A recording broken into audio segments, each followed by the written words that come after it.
Hello दोस्तों, welcome to Vinayak education. बहुत दिनों बाद आज क्लास हो रही है। एक्चुअली अभी बीच में क्या था ना, थोड़ा सा गैप हो गया, लेकिन अब कोई टेंशन की बात नहीं है। अब डेली आपकी क्लास ये यहाँ से होने वाली है। संघर्ष प्रीलिम्स बैच हमारा चल रहा है, जिसमें आज हम रित, आश्रम और त्रिरण के बारे में पढ़ेंगे। इंडियन हिस्ट्री का ये टॉपिक है जो बहुत ज़्यादा इंपॉर्टेंट प्रीलिम्स के लिए हो जाता है, और इसमें क्या इंपॉर्टेंट है ये भी हम आज देखने वाले हैं। तो चलिए शुरू करते हैं। तो सबसे पहले हम बात करेंगे रित की अवधारणा की।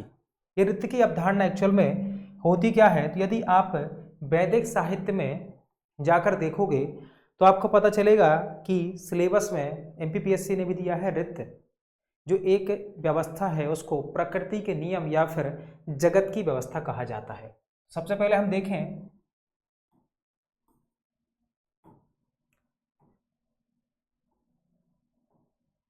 कि रित क्या है, ये हमें देखना है। सबसे पहले तो हम देखते हैं प्रकृति के जो नियम हैं या जगत की व्यवस्था। तो ये व्यवस्था कैसी है? तो व्यवस्था ऐसी है कि जिन नियमों के तहत इस प्रकृति का संचालन किया जा रहा है प्रकृति द्वारा, उसे ही क्या कहा जाता है? रित या फिर नियम या फिर ऐसे रूल्स कहा जाता है जो संपूर्ण नेचर को रेगुलेट करते हैं। जैसे आप देखते हो कि सुबह होती है, दोपहर होती है, शाम होती है और फिर अगले दिन फिर सुबह होती। तो ये जो चक्र चलता है, आपको चंद्रमा दिखाई देगा, सूर्य दिखाई देगा, सारे तारे टिमटिमाते हुए दिखाई देंगे। तो ये सब कुछ जो चल रहा है प्रकृति की एक व्यवस्था से चल रहा है और उसको ही रित कहा जाता है। तो सीधा सिंपल सा कॉन्सेप्ट है कि जिन नियमों के तहत आपकी पृथ्वी का संचालन हो रहा है उनको ही क्या कहा जाता है? रित कहा जाता है। अब रित की अवधारणा हमें कहाँ मिलती है? रित की अवधारणा हमें ऋग्वेद में मिलती है। रित की अवधारणा कहाँ मिलेगी? ऋग्वेद में हमें मिलेगी, और ऋग्वेद में लगभग 390 बार रित शब्द का उपयोग किया गया है, उपयोग हुआ है। ये समझ गए ना आप? जो भी व्यवस्था है, चाहे फिर वो आपके सोने की हो, जगने की हो, उठने की, बैठने की, खाने की, ये सारी जो व्यवस्था है, ये व्यवस्था पूरी रित के अधीन होती है। चलिए, मान लिया कि आप सही बोल रहे हो सर, तो ये जो रित की व्यवस्था है इसका नियमन कौन करता है?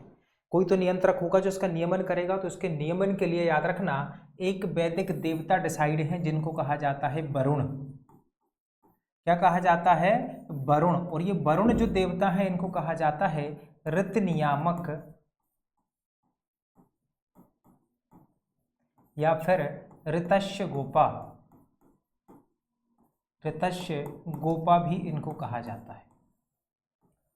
तो ये जो पूरी प्रॉपर रित की व्यवस्था है, वरुण देव द्वारा इसका नियमन किया जाता है। तो जो भी कार्य यहाँ पर घटित होंगे सब कौन करेगा? सब इनके अंडर में ही रेगुलेट होंगे। तो इनको रेगुलेट वरुण देव करेंगे। अब वरुण देव क्या अकेले कर सकते हैं? नहीं, तो कोई ना कोई तो दोस्त चाहिए। तो इनके जो सहयोगी देवता हैं, सहयोगी देवता, उनको क्या कहा जाता है? उनका नाम है मित्र।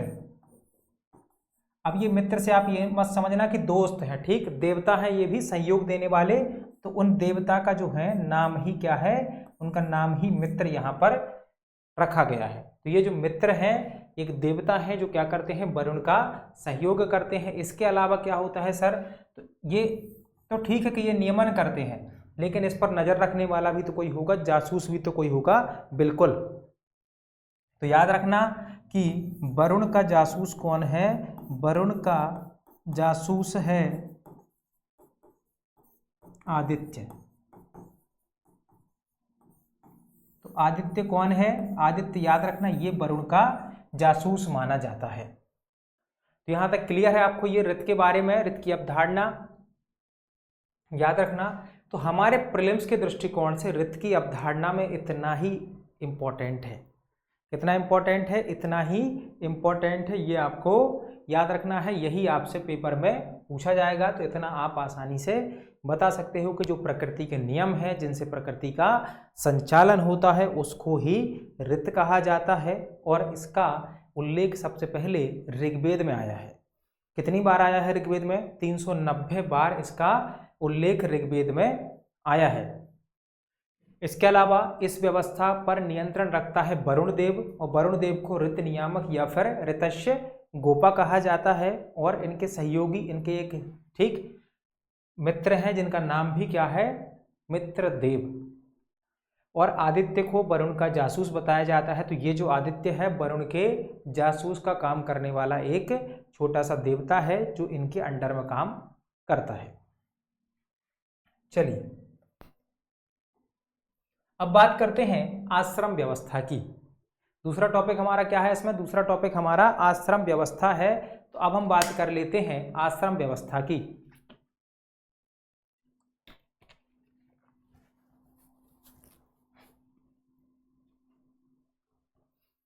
तो ये जो आश्रम व्यवस्था है इसका उद्भव कब हुआ? आश्रम व्यवस्था का उदय एक्चुअल में उत्तर वैदिक काल में हुआ। उत्तर वैदिक काल में इसका उदय हुआ था।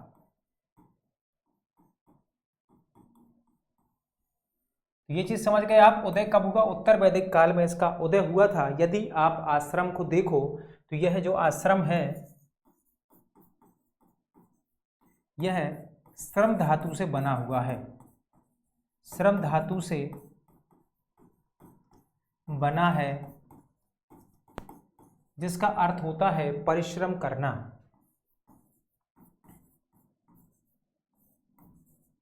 परिश्रम करना।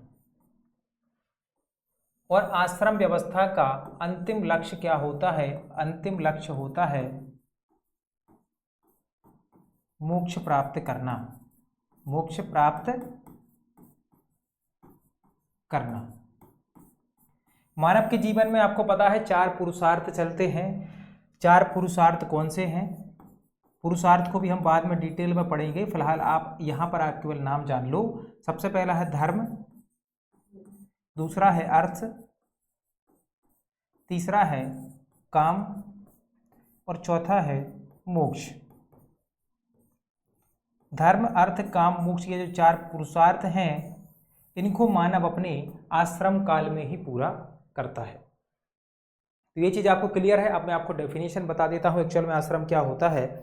तो आश्रम जो व्यवस्था है इसमें मानव जीवन को 100 वर्षों में माना जाता है। 100 वर्षों का माना जाता है। इसमें मानव जीवन की अवधि कितनी मानी जाती है? कहा जाता है मानव जीवन 100 वर्ष का है। और इनको 4 पार्ट में बांट दिया जाता है 25-25 वर्ष के। तो 25-25 वर्ष के 4 पार्ट मिलाकर मतलब कि 100 वर्ष हो जाते हैं। तो ये 4 आश्रम कहलाते हैं। तो अब ये मानव जीवन की जो 100 वर्ष की अवधि है इसमें मानव क्या करता है कि इन 4 पड़ावों पर अपने निर्धारित कर्तव्यों को पूरा करता है। इसे ही आश्रम व्यवस्था कहा जाता है। मतलब कुल मिलाकर ये है कि मानव अपने जीवन के 100 वर्षों के दौरान हर पड़ाव पर जिन कर्तव्यों या फिर कार्यों को पूरा करता है उन्हें आश्रम व्यवस्था कहा जाता है। अब 4 आश्रम कौन से हैं इनको हम देख लेते हैं। 4 आश्रम है मानव के जीवन में। कौन कौन से हैं? देखो, सबसे पहले आ जाता है आपका ब्रह्मचर्य आश्रम, फिर आता है गृहस्थ आश्रम, उसके बाद आता है वानप्रस्थ आश्रम और अंतिम होता है संन्यास आश्रम। कौन सा होता है? संन्यास आश्रम। तो ब्रह्मचर्य, गृहस्थ, वानप्रस्थ और संन्यास 4 आश्रम होते हैं। यदि मैं बात करूं कि आश्रम का पहला उल्लेख कहाँ मिलता है, पहला उल्लेख कहाँ मिलता है, तो आप बोलोगे कि सर जवालो उपनिषद में। जवालोक उपनिषद में चारों आश्रम का एक साथ पहली बार उल्लेख मिलता है। लेकिन यदि आपसे बोला जाए कि 3 आश्रम का उल्लेख कहाँ मिलता है, ब्रह्मचर्य, गृहस्थ और वानप्रस्थ, संन्यास नहीं। शुरुआत के 3 आश्रम का उल्लेख कहाँ मिलता है? 3 आश्रम का उल्लेख, 3 आश्रम का उल्लेख कहाँ मिलता है? तो 3 आश्रम का उल्लेख मिलता है हमें कहाँ पर? छंदोग्य उपनिषद में।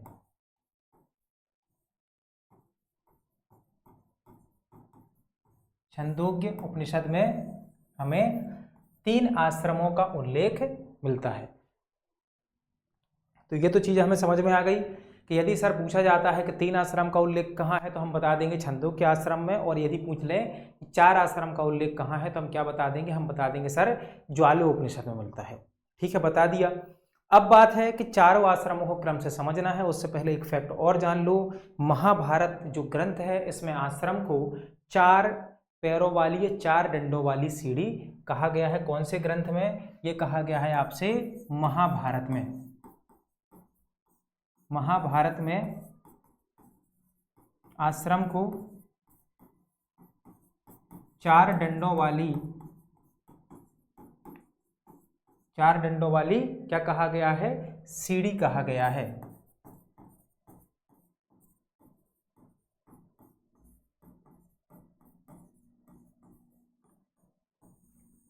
यहां तक क्लियर हो गया ना आप लोगों को? तो ये फैक्ट्स आपको याद रखने हैं। अब एक एक करके सारे आश्रमों को जानेंगे कि कौन से आश्रम में क्या होता है, कौन से आश्रम में कितने वर्ष आप जीवन व्यतीत करते हो। तो इसको क्लियर करते हैं। यहां से अगली स्लाइड पर आ जाते हैं और हम देखते हैं पहला आश्रम कौन सा है हमारा। पहला आश्रम हमारा कहलाता है ब्रह्मचर्य आश्रम। ब्रह्मचर्य आश्रम। अब ये जो आश्रम है ब्रह्मचर्य आश्रम, इसकी अवधि 0 से लेकर 25 वर्ष मानी गई है। 0 से लेकर 25 वर्ष की अवधि तक यह आश्रम होता है। इस आश्रम में होता क्या है? इस आश्रम में जो व्यक्ति रहता है क्या करता है? जनेऊ धारण करता है। जनेऊ धारण करता है और चला जाता है गुरु के गुरुकुल। प्राचीन भारत में शिक्षा की एक पद्धति प्रचलित थी जिसको कहा जाता था गुरुकुल व्यवस्था। और गुरुकुल व्यवस्था में क्या होता था? छात्र क्या करता था कि अपने घर को छोड़कर चला जाता था गुरु के यहाँ, वहीं निवास करता था, वहीं पढ़ाई करता था, और फिर जैसे ही उसकी शिक्षा खत्म होती थी फिर वह समावर्तन संस्कार के बाद कहाँ लौटता था? घर लौटता था। तो व्यक्ति इसमें जनेऊ धारण करता है उपनयन संस्कार के बाद। उपनयन संस्कार के बाद, तो ये जो उपनयन संस्कार होता है इसका मतलब होता है कि छात्र हो या बालक हो गुरु के समीप या गुरुकुल ले जाना। गुरुकुल ले जाना। और जब छात्र कहाँ आ गया? जब छात्र आ जाएगा गुरुकुल में तो फिर छात्र क्या करेगा? वेदों का अध्ययन करेगा। तो यहाँ पर छात्र अपना जो समय है वेद अध्ययन में बिताता है। क्या करता है? वेद अध्ययन में बिताता है, और गुरुजी जैसा जैसा बोलते हैं वैसा वैसा छात्र यहाँ पर करता है।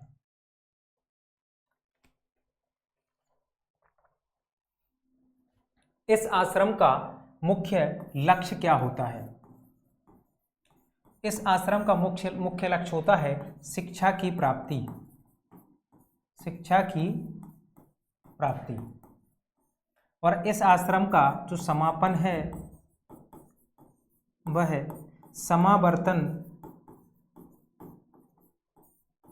संस्कार के माध्यम से किया जाता है। माध्यम से किया जाता है।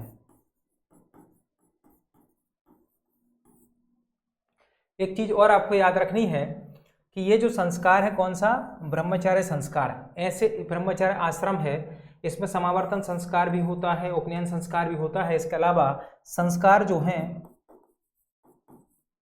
संस्कार कुल 16 माने जाते हैं। आपको याद रखना है संस्कार कुल 16 माने जाते हैं, ये पूछा जा सकता है आपको कितने संस्कार माने जाते हैं, तो संस्कारों की संख्या 16 मानी जाती है। इसके अलावा 16 ही आपके महादान होते हैं। महादान कितने होते हैं? 16, या फिर इनको षोडश भी लिखा आता है, तो षोडश महादान आपके होते हैं। ये आपको याद रखना है। संस्कार मतलब होता है मनुष्य के, मानव के शुद्धिकरण की प्रक्रिया।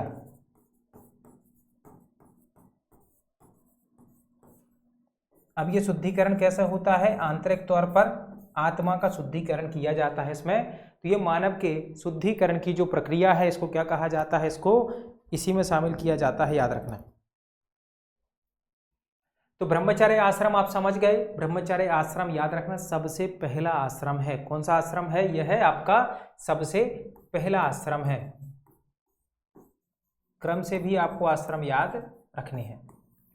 अब इसमें क्या करेगा व्यक्ति? जब इसमें रहेगा, ब्रह्मचर्य आश्रम में रहेगा, तो हर प्रकार के ठीक मोह माया से दूर रहता है, केवल और केवल पढ़ाई करता है।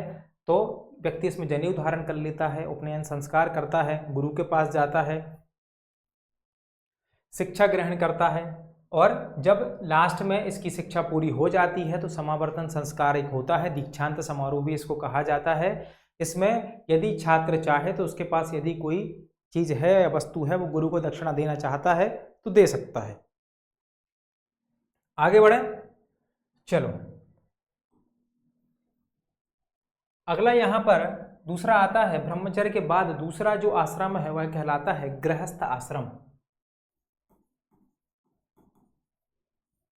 गृहस्थ आश्रम जिसका अर्थ होता है घर में स्थित, घर में स्थित, ये आपका गृहस्थ आश्रम है। घर में स्थित आश्रम कहलाता है। यह आपका दूसरा आश्रम है।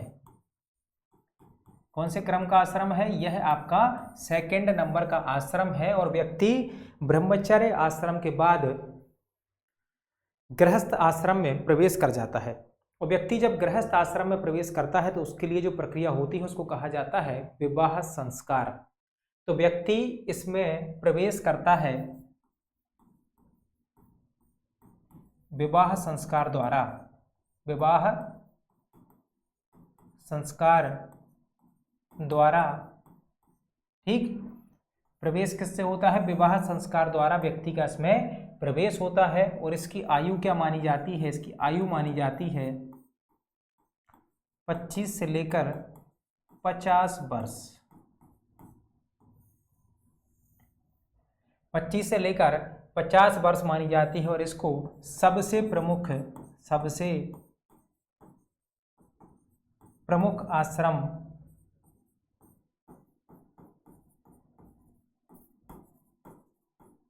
कहा जाता है। क्या है? इसको सबसे प्रमुख आश्रम भी इसको कहा जाता है। कौन से आश्रम को? गृहस्थ आश्रम की बात चल रही है।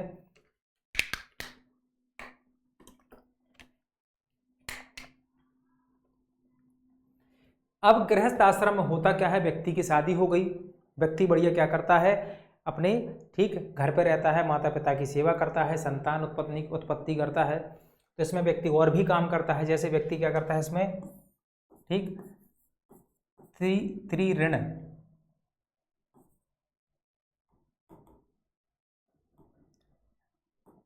त्रिऋण की पूर्ति, ठीक, त्रिऋण की पूर्ति अर्थात व्यक्ति इसमें, हर व्यक्ति के ऊपर जब वह जन्म लेता है तो 3 प्रकार के ऋण चढ़े होते हैं, अभी हम आगे पढ़ेंगे। तो उन ऋणों को उतारता है, जैसे ऋषि ऋण, देव ऋण, और अगली है पितृ ऋण। और सबको ये उतारने होते हैं ऋण। क्लियर है? याद रखना, ये वाले ऋण सबको उतारने होते हैं, तो ये ऋण होते हैं। इसके अलावा व्यक्ति क्या करता है? इसके अलावा व्यक्ति गृहस्थ आश्रम के दौरान पंच महायज्ञ भी करता है।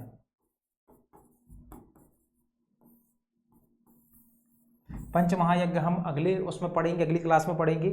फिलहाल इसके अलावा देखो व्यक्ति क्या करता है। इसके अलावा 3 पुरुषार्थ, धर्म, अर्थ और काम की पूर्ति भी इसी आश्रम में करता है। 3 पुरुषार्थ, जिनको त्रय वर्ग कहा जाता है। त्रय वर्ग की पूर्ति व्यक्ति इसी में करता है, किसमें? गृहस्थ आश्रम में, जिनमें धर्म, अर्थ और काम शामिल हैं।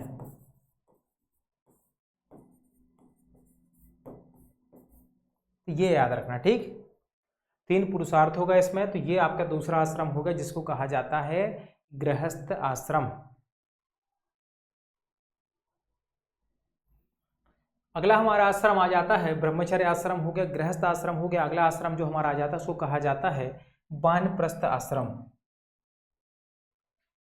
ठीक, यहाँ पर त्रिगण आ गए तो अपन इस स्लाइड में से इधर क्या करते हैं, इसको क्लियर कर देते हैं। ये आप लोग नोट कर लेना, ये सब आपको नोट करते हुए चलना है क्योंकि इंपॉर्टेंट है। यदि आप नोट्स नहीं बनाओगे तो फिर आपको यहाँ से क्या होगा, दिक्कत जाने वाली है। चलो, अगला आश्रम है वानप्रस्थ आश्रम।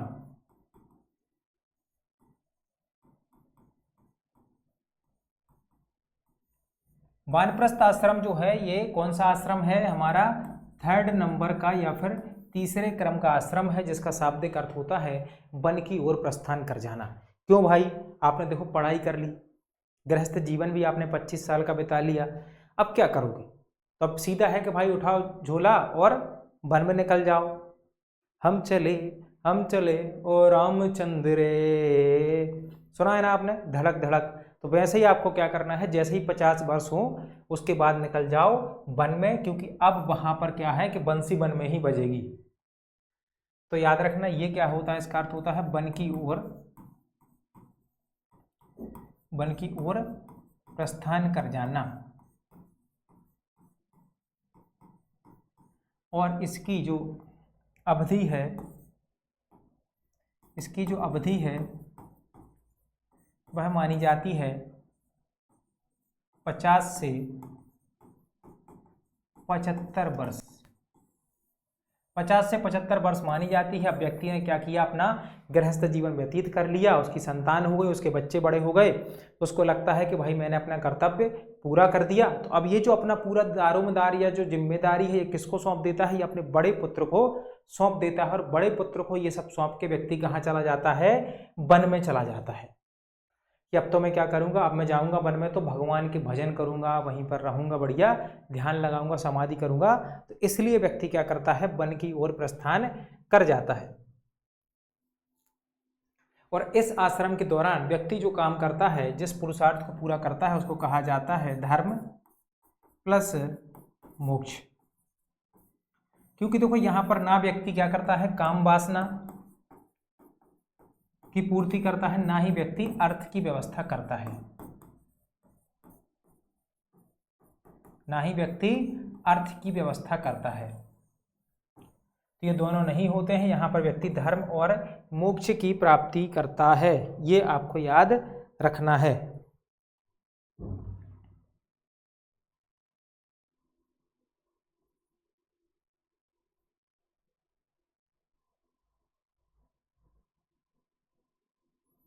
तो क्लियर है आपको ये चीज यहां तक?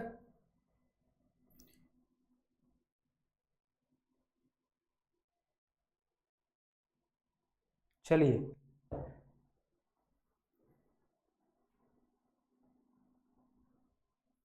अब हम बात कर लेते हैं हमारा जो अंतिम आश्रम है, जिसको कहा जाता है, क्या कहा जाता है, जिसको कहा जाता है संन्यास आश्रम। अब बात हो जाती है हमारे संन्यास आश्रम की।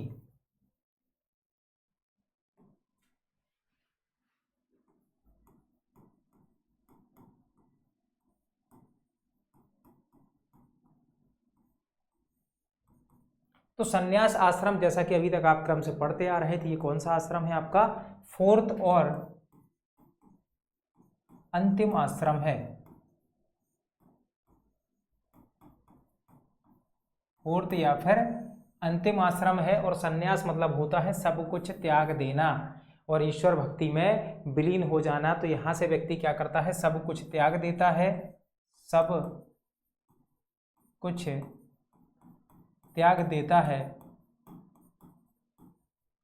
अवधि क्या मानी जाती है? अवधि मानी जाती है 75 से 100 वर्ष।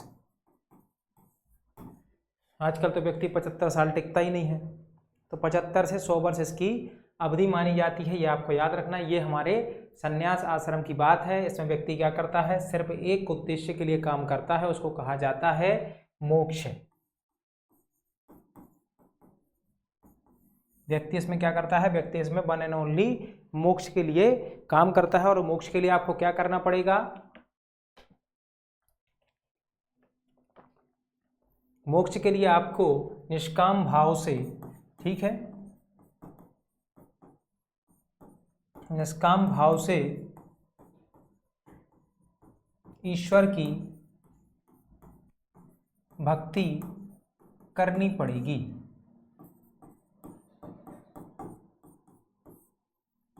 निष्काम भाव से क्या है? ईश्वर की भक्ति करनी पड़ेगी। तो जब तक आप ये भक्ति नहीं करोगे आपको मोक्ष नहीं मिलेगा, और आपको मोक्ष नहीं मिलेगा अर्थात आपका जो संन्यास आश्रम है वो फलीभूत नहीं होगा। तो इसके लिए क्या करें? इसके लिए बढ़िया वन में जाओ, वहाँ पर बंसी बजाओ और मनोहर आएंगे, उनकी भक्ति में लीन रहो, मोक्ष मिल जाएगा। बढ़िया, चलो ये चीज़ क्लियर हो गई। तो ये थी हमारी आश्रम व्यवस्था। यहाँ से क्वेश्चन जितने बनेंगे आप पे अब आप पर बन जाएंगे। बात करते हैं त्रिऋण की। क्या होता है ये त्रिऋण? आपने किसी से लोन लिया, उसको चुकाना पड़ता है।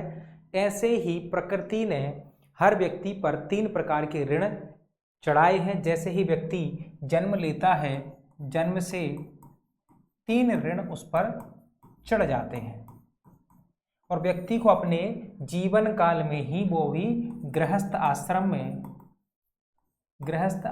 में इन 3 ऋणों से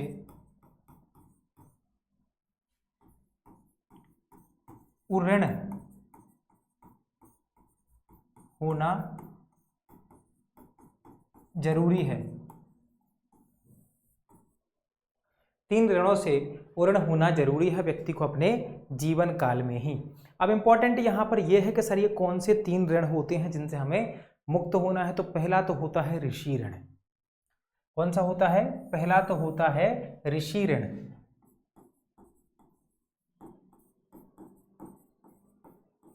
दूसरा कौन सा है बेटा? दूसरा होता है देव ऋण। तो सर तीसरा कौन सा है? तीसरा होता है पितृ ऋण। और यदि आप अपने जीवन काल में इन ऋणों को नहीं चुकाते हो तो आपको मोक्ष नहीं मिलेगा, ऐसा कहा जाता है। अब ये जो ऋषि ऋण है क्या होता है? तो देखो क्या होता है, जब आप बच्चे होते हो, फिर आप स्कूल जाते हो, आप पढ़ते हो, तो आपको आपके गुरुजन पढ़ाते हैं, और जब आप गुरुजनों से आप पढ़ते हो, वो आपको अध्ययन कराते हैं, तो आप पर क्या है? उनका ऋण चढ़ जाता है। तो आप उनके ऋण को कैसे उतारोगे? तो आपको क्या करना पड़ता है? अच्छी तरीके से वेदों का अध्ययन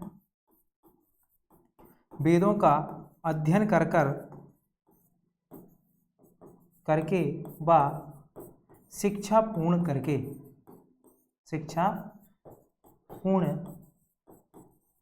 करके इस ऋण को चुकाया जाता है। पहला ऋण उतर गया। दूसरा देव ऋण क्या है? तो देवी देवताओं ने हमारे लिए सूरज दिए, चांद दिए, सब कुछ दिया, खाना दिया, पानी दिया, प्रकृति दी, ये सब किसने दिया? देवताओं ने दिया। तो देवताओं के लिए ये ऋण कैसे चुराओगे आप? ठीक कैसे करोगे? तो यज्ञों का संपादन